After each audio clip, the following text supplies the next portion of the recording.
He was 3,000 miles away from me when this began. He was in another world.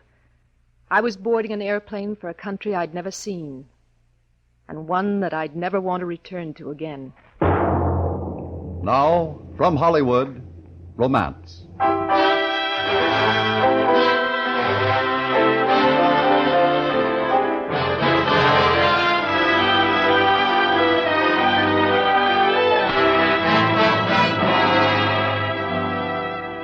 Romance. Stories of love and adventure, of excitement and daring-do. Today, South America. Intrigue and revolution between two warring factions.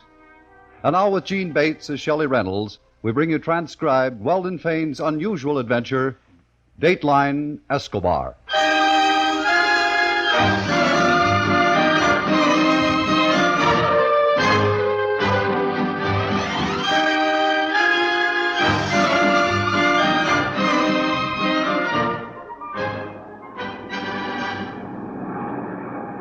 You will like our country, senorita. Lovely mountains tipped with snow, green valleys fresh with the smell of new earth. Ours is a land of the future. We are still undeveloped, still struggling from the poverty of the old days. I've read a great deal about Escobar, Senor Sanchez. I couldn't tackle this kind of assignment unless I had. Yes, of course. Forgive me. Well, I didn't mean to seem rude. I'd like to see your country through my own eyes, to write my impressions as they occur to me. It's really no different from any other correspondent approaching a new subject. Yes, I understand, Senorita Reynolds. Your magazine has certain requirements. Tell me about President Pyoto. What do you want to hear? That he is a modern Bolivar? That he is a savior in South America? If you think that. He is my president. He is the leader of my party. Would you have me think less? Didn't they bury the last man who ran against him? It was not Juan Pyoto who killed him. Pyoto was grieved by the incident. He is a great man, sometimes misunderstood. I hope you will see. I promise you, Senor Sanchez, I will see only what is there.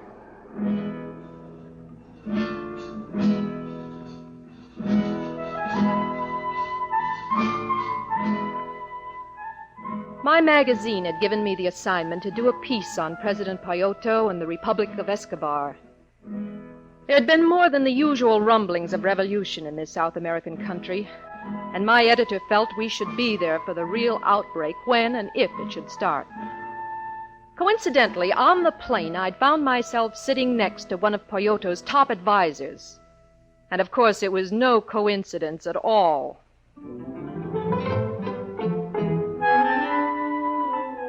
We landed just after dark at the Airport Nacional, and I wasn't too surprised when Senor Sanchez invited me to come with him to Pyoto's summer palace. We drove for an hour over a twisting gravel road that climbed steadily. Finally, the car stopped before an imposing mansion, and I was escorted up marble steps, through the huge doors, then down a tile corridor into a tremendous room. Senorita Reynolds, welcome. From across the room, he came toward me, short, fat, bald, smiling, wearing a gold lame dressing gown and gold-embroidered slippers. The Honorable President Juan Pyoto. Well, Senorita Reynolds. Sanchez telephoned me from the airport. So good of you to accept our invitation. Well, it was very kind of you to ask me. Pedro! Dear President! The food! Where is the food? Forgive the service, senorita. You need something to eat. Americans like a midnight snack before retiring, eh? You will stay as my guest. I'd consider it an honor. Don't mention it. You know, of course, I was educated in the United States. Columbia, class of 27. Oh. I like that. Thorough. Tell me, did you like what you read? I haven't decided yet. Wonderful! You haven't decided yet. Wonderful. Pedro, the food! The food, you idiot!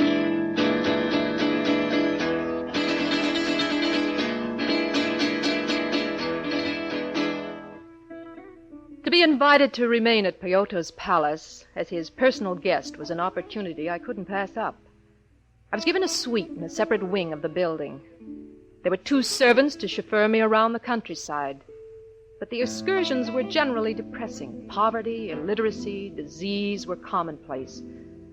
There were signs of the struggle to bring civilization into this raw land, but they were too few. One evening, after a magnificent feast, Pyoto and I discussed it. It is true I have food while some are starving, but is this not true in your country? Well, not to the fantastic extremes I see here. Your people are destitute. Your country's bankrupt. Why do you imagine I want a loan from the United States? I want to build roads that people can travel on, and schools. There must be more schools. And what are you going to teach in the schools? Democracy, like the United States. I admire your country, señorita. That statement is for publication, of course. Oh, of course. I admit it. I invited you to stay here for that very purpose. I want the American people to know the truth. And you will write the truth in your magazine. The truth as I see it. So, you are free, are you not? Have I tried to restrain you, to influence your articles? You have a car to go as you please. This is no iron curtain here. Where does your palace fit in a democracy? Someday it will be as the White House is to your country. What about right now? When the people are educated, only then. Now they are like children. That's an old argument, the paternal ruler. You do not understand my people. There are many needs I must fulfill. Like guns? Then you know of the resistance. I didn't come to look at just one side of it. It will not last. I will crush it. With U.S. money. The money you hope my articles will help you get. You do not believe me, do you, señorita? Perhaps. I'm not sure. Your ideas are interesting, but your methods are questionable. Then you may leave. You need not insult my hospitality. You can't stand criticism, can you? Seems to me it's a common failing among dictators. I am no dictator! Now get out of here. Get out.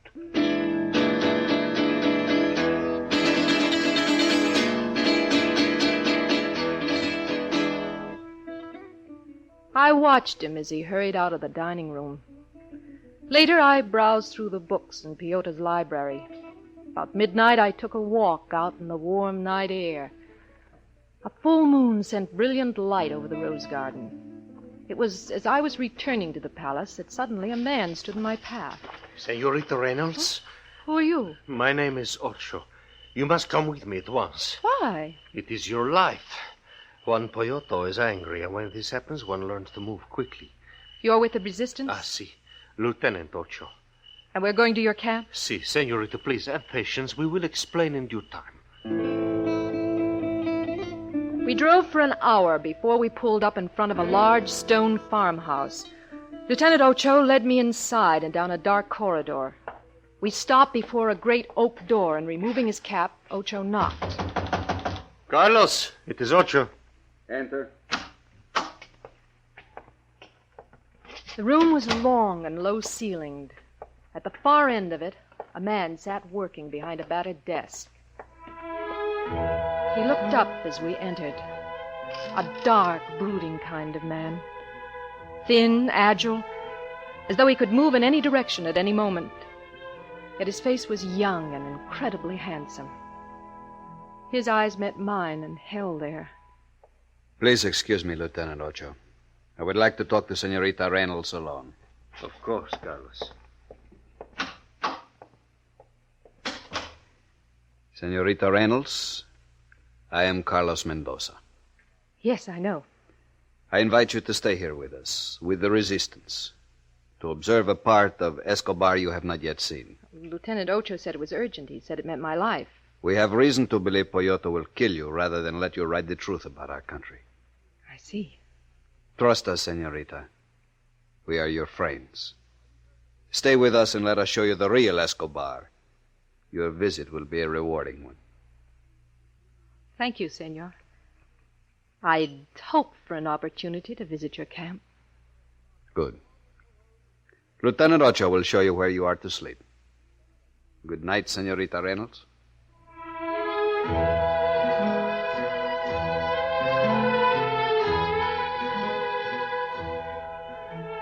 That night I thought of the man behind the battered desk, of the way our eyes had met, and of the uncertainty in his voice as we talked, of the terrible feeling of unsureness I'd felt. Finally, I fell asleep.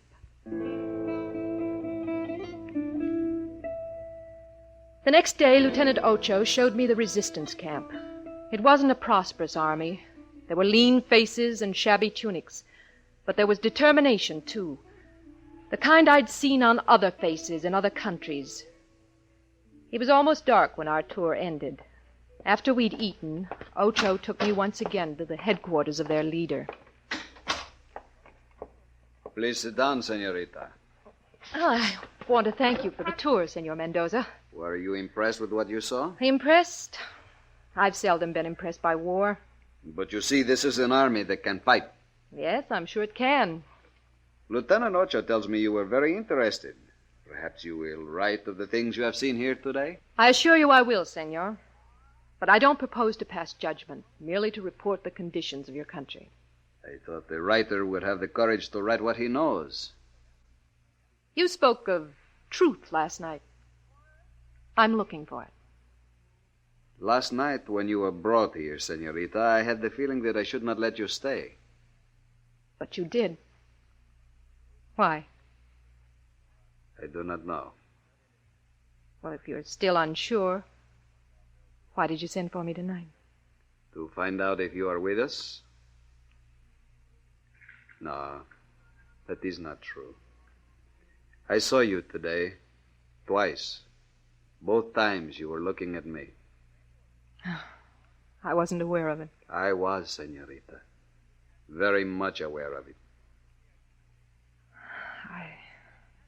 I think I'd better leave. Do I frighten you so much? No. That is, I think I'd better return to Puerto. You seem confused, Senorita. Whereas I am not confused at all. Carlos, I must go back. That is not what you really want to do, Senorita.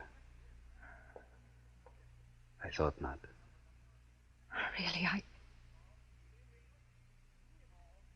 Oh, Carlos. Carlos.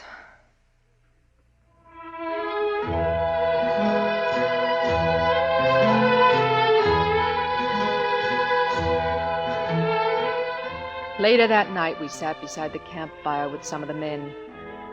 Carlos was pensive, almost sullen, as he stared into the fire. Gradually, the others drifted away until there was only the two of us, alone in the world, it seemed. Your mind is far away. Not really. Is there more in the world than this farm and these people? Other farms and other people, I suppose. Not a great deal different from us. Except that they have freedom. Some of them do. Those who fight for it. Some vote for it. Vote. Be killed if the ballot is not marked as directed. Is that what Juan Payoto does? Of course. How else does he stay in power? Well, many of your people like him. He is corrupt. Perhaps. But corruption and murder are different crimes. Lovely one. So naive, so trusting. I am trusting, Carlos. I suppose I'll always be. I thought writers were hard people, accustomed to seeing misery, poverty, death. Carlos, could there be a peaceful way? A settlement without bloodshed? Now the naivete is becoming stupidity. Couldn't you go to Payoto, a delegation, make your demands for reforms, air your grievances? And be executed. My lovely one, you are more childlike than I could imagine. Come here to me. I don't think it's childlike to avoid war, killing, revolution. The naivete is no longer amusing, Senorita. Like all Americans, you can see things only one way, your way. You talk lofty sentiment to foreigners and are cutthroats in your own homes. That kind of statement sounds familiar. Too familiar. I'll say good night, Carlos. You can't stand criticism, lovely one, huh? Your country is perfect. Everyone must bow to the great United States. In Escobar, we fight for justice. Good night, Carlos.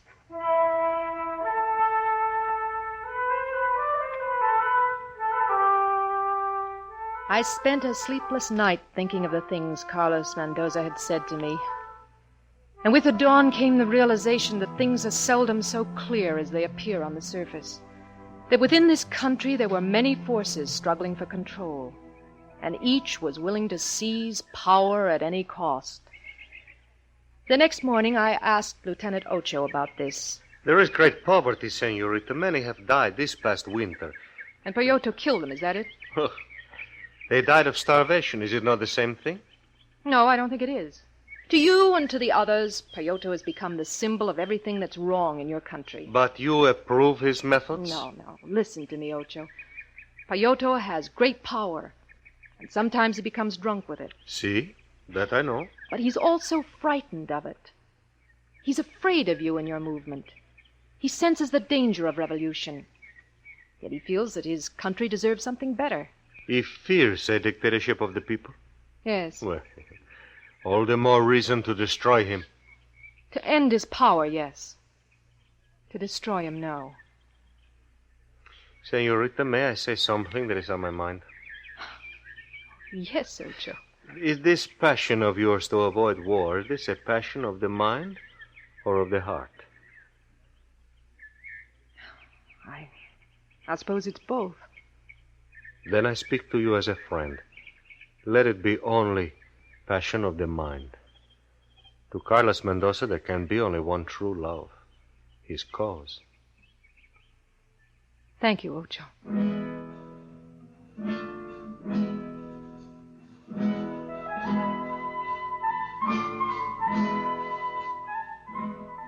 2 days passed. I saw Carlos many times, but never alone. He spent his time with Ocho and the others making plans. Each day men came to the camp and were armed with guns or knives or even clubs and given food.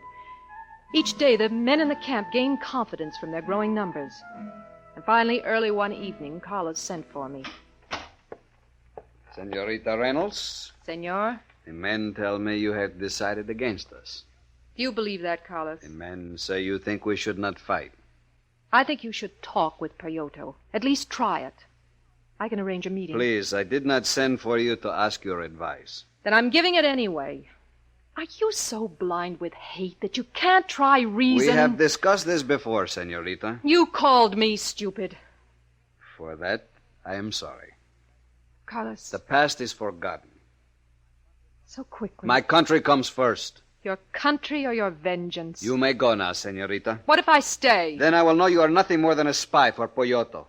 Yes, now I know why you came here so willingly. You're no reporter of facts. You want propaganda for our beloved Presidente. Well, go to him, write beautiful descriptions of Escobar, and leave us to our work.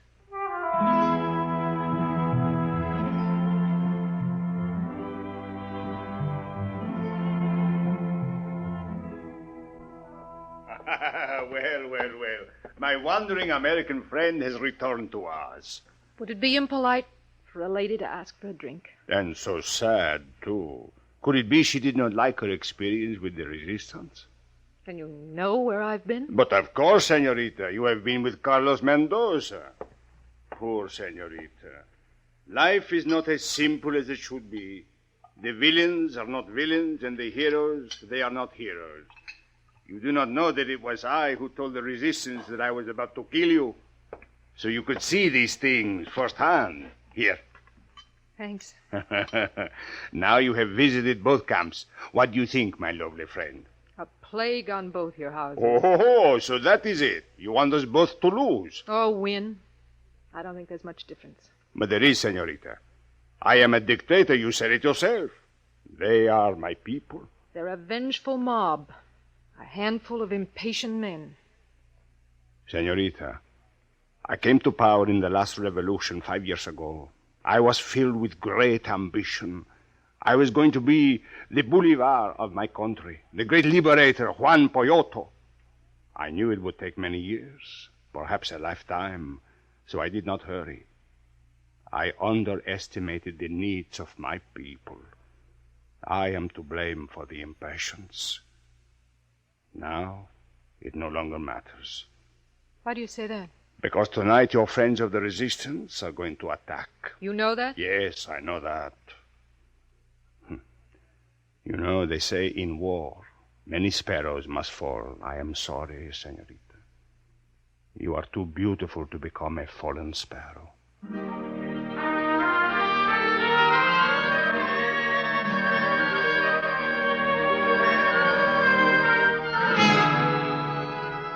I finished my drink and went to the room Pyotr had given me. Suddenly, during the night, I was awakened by the sounds of gunshots, then the clear rattle of machine guns, and men shouting from all directions. I rushed for the door. It was locked, and for the first time I noticed the barred windows. I was Pyotr's prisoner. This was to be his fight, alone.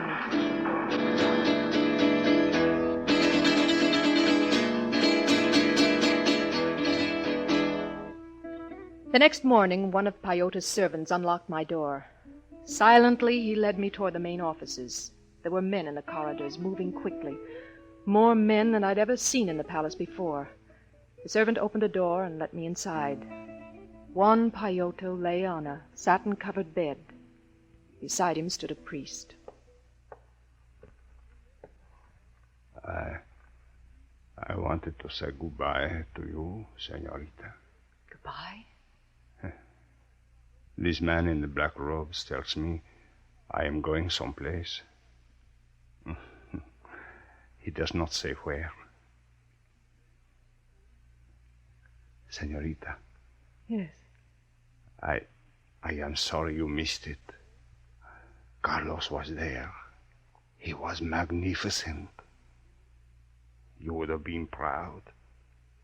Did Carlos... No.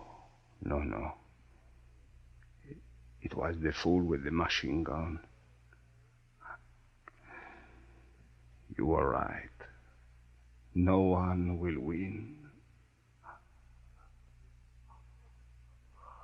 In nomine Patris et Filius et Spiritus Sanctus.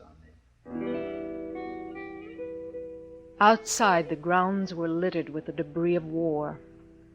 Some of the women were caring for the wounded. I searched among them, the living, the dead. But he wasn't there. I asked, and they told me that when it was over, he'd been seen driving away in the army jeep with a man called Ocho. I can't say how long I sat on the marble steps and looked toward the mountains. Yet I knew I'd never see him again.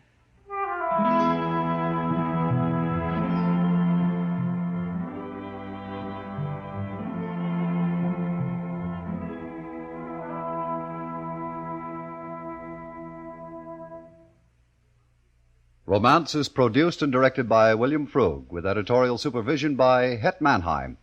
You have heard Dateline, Escobar, specially written for romance by Weldon Fane, featuring Jean Bates as Shelley Reynolds, Jay Novello as Juan Pyotr, and Harry Bartell as Carlos. Others in the cast were Lawrence Dobkin as Ocho and Parley Bear as Sanchez. This is Jack Haddock inviting you to hear Romance, transcribed next week at this same time.